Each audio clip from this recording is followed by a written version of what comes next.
in 1984, God started to make this transformation or change in my life. I'm mob guy all the way. I'm bringing in $8 to $10 million a week.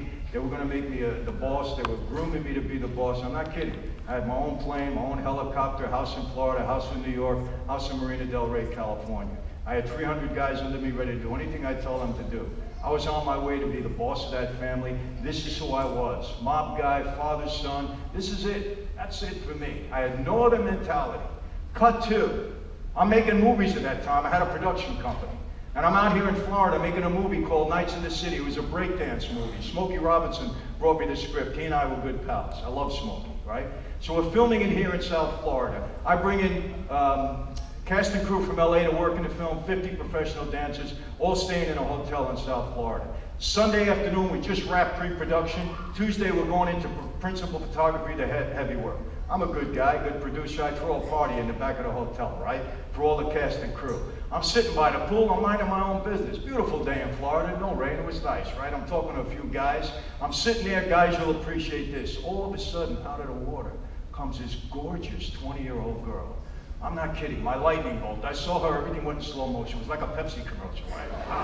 Who's this girl? Beautiful. She comes out of the water. She looked like a dancer. The choreographer standing next to me. Jeff, is that one of your girls? Yeah, she is. Come on over. I introduced myself to her, cut to the chase, tried to take her out 5 times. She didn't want anything to do with me, right? She was smart back then. I finally corralled her, okay? And I want to tell you this. She was a young Christian girl. And she's now my wife of 30 years. There's no doubt, people, no doubt, that she was the catalyst that God used to lead me to the Lord. This young girl, okay? You never know what God's going to do. You don't even know how he's going to get our attention. With me, it was a beautiful woman, okay? Now, I want to tell you the significance of this. Her mother, I met her mother. Her mother was the most godly woman I ever met in my life. You meet Irma for 2 minutes, your name goes in her prayer book. She had a prayer book like a telephone book. I'm not kidding. I believe the woman prayed me to where I am today. She never hit me over the head with the Bible, but she talked to me like Jesus was standing next to her. It was spooky to me in the beginning. I'm telling you, this woman, where's she coming from, right? But these two women were really getting to me. And I'm falling in love with this girl. Now, I want you to understand something. When I met her, I'm at the top of my game. I'm mob guy all the way. This is who I was. It was never on my radar screen, ever, ever, to walk away from that life. But there was something about this girl that started to get this feeling in me. You know what happened?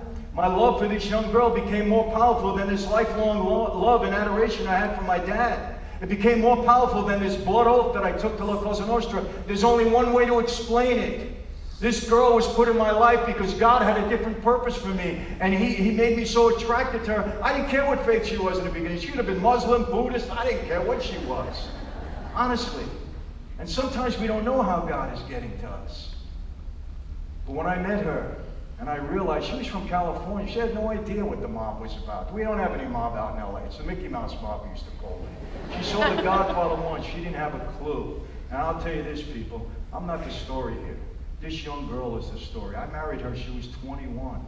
The baggage that I brought into her life and into this marriage, 8 years in prison, contract on my life, we had to up and move, devastated us financially. She will tell you, I love my husband, but if God wasn't in the foundation of our marriage, I wouldn't have made it through. Too tough. You know what, people?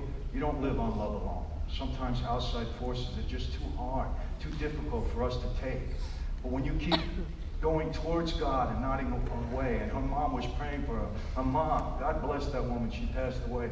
She said, you married this guy because he's going through troubles. You don't abandon him. Because I told her mother once, I said, Irma, I love your daughter. I'll never intentionally hurt her, but there's going to be some rough times. From that point on, she became my strongest supporter. And she kept her up through all this prison stuff and the contract on my life and all of this. Now I want to tell you, I accepted Christ in 85, 86. Why?